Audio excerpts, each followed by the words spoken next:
اللہ عز و جل نے رسول اللہ صلی اللہ علیہ وسلم کو مخاطب کر کے یہ بات ارشاد فرمائی ہے کہ جب آپ کے پاس فارغ وقت ہو، آپ کسی کام میں مشغول نہ ہوں، تو ایسی حالت میں آپ محنت کیجیے۔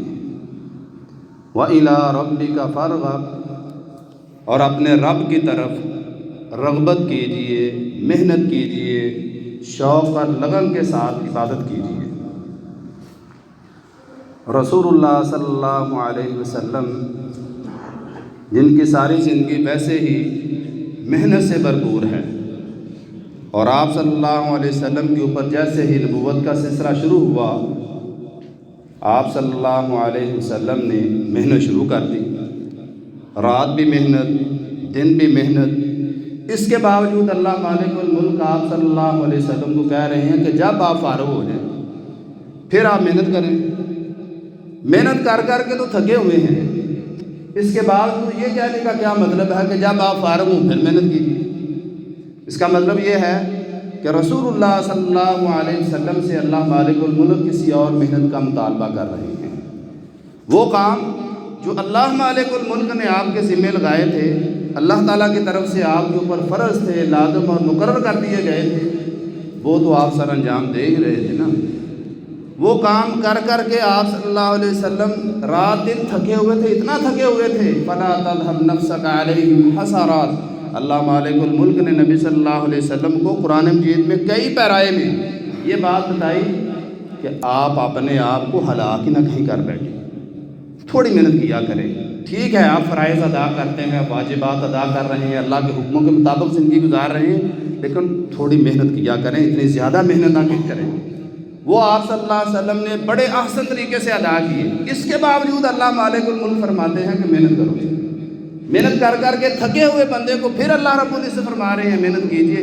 اس کا مطلب یہ ہے کہ وہ فرائض کے علاوہ کچھ اور عبادات، تو فرائض کے علاوہ عبادات کون سی ہو سکتی ہیں؟ نفلی عبادات، سنتے جسے ہم کہتے ہیں نا، ہم تو سنتوں کو یہ کہہ کر چھوڑ دیتے ہیں خیر ہے سنتے ہی، سنت ہے نا، سنت ہے چلو خیر ہے اوکے، یہ ٹھیک نہیں ہے۔ نبی کریم صلی اللہ علیہ وسلم کو اللہ نے حکم دیا ہے، اور یہ حکم صرف نبی صلی اللہ علیہ وسلم تک محدود ہے۔ قیامت تک آنے والے سارے مسلمانوں کو اللہ مالک الملک نے یہ حکم دیا ہے کہ جس وقت فرائض ادا کر لو، عام دنیاوی کاموں میں مشغول ہو جاؤ، ان کاموں کے اندر سے ٹائم نکالنا ہے، فراغت کا ٹائم نکالنا ہے۔ کس کے لیے؟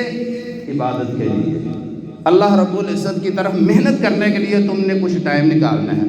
اور ہمارا حال یہ ہے دوپہر کو آدھا گھنٹہ چھٹی ہوتی ہے نا، چلو نماز پڑھ لو چھٹی ہے، تو ہم اس وقت بھی کھیل رہے ہوتے ہیں کہ چلو آدھا گھنٹہ مل گیا کھیل لو۔ عجیب مسلمانوں کا حال ہے۔ اللہ مالک الملک فرماتے ہیں فارغ وقت ملے تو اللہ تعالیٰ کی طرف محنت کیجیے، اور ہمارا حال یہ ہے کہ دو کام ہم بڑے احسن طریقے سے کرتے ہیں۔ نمبر ایک، کچھ کھیل ہی دیں، کچھ گیم کر لیں۔ اب گیم ہر بندے کی اپنی اپنی مرضی کی ہے، کہتے ہیں فارغ ٹائم مل گیا گیم کر لیتے ہیں، یا پھر ہم کہتے ہیں یا فارغ ٹائم مل گیا تھوڑا سو ہی لیں۔ یہ دو کام مسلمانوں کی جان نہیں چھوڑ رہی۔ مسلمان کو اللہ تعالیٰ نے یہ نہیں کہا تھا کہ جب فارغ ٹائم مل جائے تو اس وقت سو جا، جب فارغ ٹائم مل جائے تو اس وقت گیم کرنی شروع کر دے، بلکہ اللہ رب العزت نے کہا تھا جب فارغ ٹائم ملے، نمبر ایک۔ نمبر دو، فارغ ٹائم ملتا نہیں، فارغ ٹائم نکالو، تو جب نکل آئے اس وقت اللہ رب العزت کی عبادت کیجیے، اور نفلی عبادت جتنی زیادہ کرتے چلے جاؤ گے اتنا زیادہ اللہ مالک الملک کے محبوب بنتے چلے جاؤ گے۔ افسوس یہ ہے کہ مسلمانوں کو اس بات کی سمجھ نہیں لگی کہ ہم نے اپنے رب کی عبادت فارغ ہو کر کرنی۔ اور یہ جو لفظ اللہ رب العزت نے فرمایا فَإِذَا فَرَغْتَ، جب آپ فارغ ہو جائیں، اس کا مطلب یہ ہے کسی اور کام میں مشغول نہیں ہونا، سارے کاموں کو چھوڑ دینا ہے، صرف اور صرف ایک اللہ رب العزت کی عبادت کی طرف مکمل توجہ کر کے عبادت کرنی ہے۔ یہ ہے فارغ ہونے کا مطلب۔ ہم تو جو فرض پڑھتے ہیں ہمارے اس کے اندر پتہ نہیں کون کون سے حساب چل رہے ہوتے ہیں۔ ہم جو تلاوت کرتے ہیں اس میں ساتھ موبائل چل رہا ہے اور ساتھ تلاوت کر رہے ہیں، ہمارا حال تو عجیب و غریب سا ہو چکا ہے۔ تو اللہ مالک الملک نے مطالبہ اصل میں یہ کیا ہے کہ جس وقت ہم نے عبادت کرنی ہے مکمل انہماک کے ساتھ، مکمل توجہ کے ساتھ، کہ ہمارا مکمل کا مکمل دھیان صرف اور صرف ایک رب کی طرف ہو۔